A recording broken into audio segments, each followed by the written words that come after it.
Video તમે છેલ્લે સુધી જોજો, તમને ખરેખર મજા આવશે। આ વિડીયો પહેલાં તો ધ્યાનથી જુઓ અને વિડીયોને એકવાર તમે એવો રીતે જોજો કે તમને કંઈક આ વિડીયોની અંદર ખબર પડે। આ વિડીયો ક્યાંનો છે એ તમને કહું તો આ વિડીયો લગભગ દિલ્હીનો છે એવું બતાવી રહ્યું છે।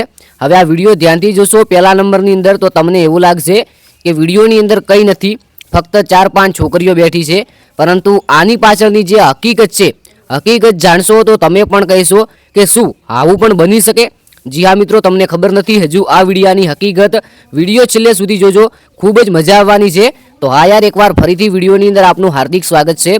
હા મિત્રો, આ વિડીયો ખૂબ વાયરલ થઈ રહ્યો છે અને વિડીયોની જે સચ્ચાઈ છે એ જાણશો તો તમે કહેશો કે આજ પછી હું ક્યારેય આવું નહીં કરીશ। તો ખાસ કરીને જો તમે બને તો વિડીયો છેલ્લે સુધી જોજો, ચેનલને સબસ્ક્રાઇબ કરી લેજો અને વિડીયોને લાઇક કરી લેજો। તો મિત્રો વાત કંઈક એમ છે કે આ દિલ્હીનો રોડ છે। જી હા મિત્રો, આ દિલ્હીનો વિડીયો છે, ઉપર લખેલું છે તેના આશરે કહી શકીએ છીએ આ દિલ્હીના રોડ ઉપર 4-5 જે છોકરીઓ બેઠી છે।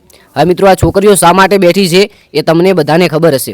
હા મિત્રો, આની અંદર ઘણા લોકો છેતરાઈ જાય છે, ઘણા લોકો આ જગ્યાએ પહોંચી જાય છે અને જગ્યાએ પહોંચ્યા બાદ તેઓ ત્યાં જોવે છે તો તેમની સાથે એક મોટો ફ્રોડ થઈ જાય છે। વાત કંઈ કેમ બને છે કે આ છોકરીઓ પૈસા લેતી હોય છે અને એવું નથી કે આ છોકરીઓ જ લે છે। આ વિડીયો ખાસ કરીને તમે ધ્યાનથી જોશો તો તમને ક્યાંક ને ક્યાંક આ વિડીયો એઆઈ લાગી શકે છે। જી હા મિત્રો, ખાસ કરીને આ વિડીયો એઆઈ હોઈ શકે છે એવું આપણે કહી શકીએ છીએ। તો જે પણ લોકો ભરોસો કરતા હોય તો ખાસ કરીને પહેલા નંબરની અંદર તો કે સોશિયલ મીડિયાનો ખાસ કરીને ભરોસો નહીં કરવાનો અને બીજા નંબરની અંદર કે આવું આપણે ક્યાં ફ્રોડમાં આવવું નહીં। અને એવું નથી કે આ છોકરીઓ પૈસા લેવા માટે જ અહીંયા ઊભી થયેલી હોય, આ કોઈકે તેમને ગુપ્ત રીતે વિડીયો પણ ઉતારેલો હોય, આ બહેનોને ખબર પણ ના હોય, એવું પણ બની શકે છે। તો ખાસ કરીને તેની નોંધ લેવી। મળીએ નવા વિડીયોની અંદર, ત્યાં સુધી થેન્ક યુ। બધા એકવાર કોમેન્ટની અંદર જણાવજો કે તમે જો આવા ફ્રોડની અંદર ફસાશો કે નહીં, અને મળીએ નવા વિડીયોની અંદર।